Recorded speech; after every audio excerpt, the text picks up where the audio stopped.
تو مراد آباد میں ایک گاؤں میں فتوے کی وجہ سے لوگ جو ہیں وہ عجیب و غریب حالات سے گزر رہے ہیں. دیوبندی مت کے امام سے پڑھائی گئی جنازے کی نماز کے کارن بریلوی مت کے لوگوں کو پھر سے نکاح کرنے کا فتویٰ آ گیا.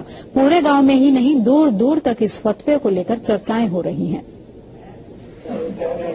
مراد آباد کے تھانہ پاک باڑہ کے اہرولا مافی گاؤں میں ان دنوں نکاحوں کا دور چل رہا ہے، لیکن یہ نکاح کسی رسم کے تحت نہیں بلکہ پشچاتاپ کی وجہ سے ہو رہے ہیں.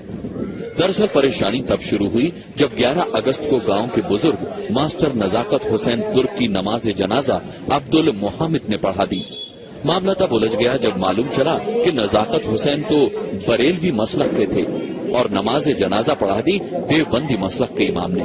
لہٰذا بریلوی مسلک کے لوگوں کی نہ صرف نماز نہیں مانی گئی بلکہ ان کے نکاح کو بھی خارج کر دیا گیا. جن لوگوں نے اس دیوبندی خیالات کے شخص کے پیچھے نماز پڑھی ہے تو ان کے نکاح جو ہیں وہ ٹوٹ گئے. ان کو دوبارہ اپنی بیویوں سے نکاح پڑھنا چاہیے. جو لوگ نماز جنازہ میں شامل نہیں ہوئے تھے انہوں نے مسئلے کو سلجھانے کے لیے مراد آباد کے مفتی سے فتویٰ منگوانے کا فیصلہ کیا اور جب فتویٰ آیا تو گاؤں میں بھوچال آ گیا. فتوے میں دیوبندی مسلک کے امام کے پیچھے نماز پڑھنے کو ناجائز تو قرار دیا ہی گیا، نماز پڑھنے والے بریلوی مسلک کے لوگوں کو دوبارہ نکاح پڑھنے کی ہدایت بھی دے دی گئی.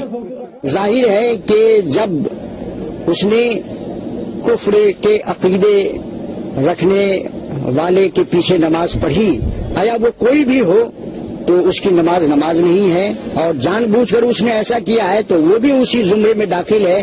اس لیے اس کو دوبارہ کلمہ پڑھنا ہوگا، اور اگر نکاح ہے تو وہ ٹوٹ گیا، پھر سے دوبارہ نکاح کرنا ہوگا.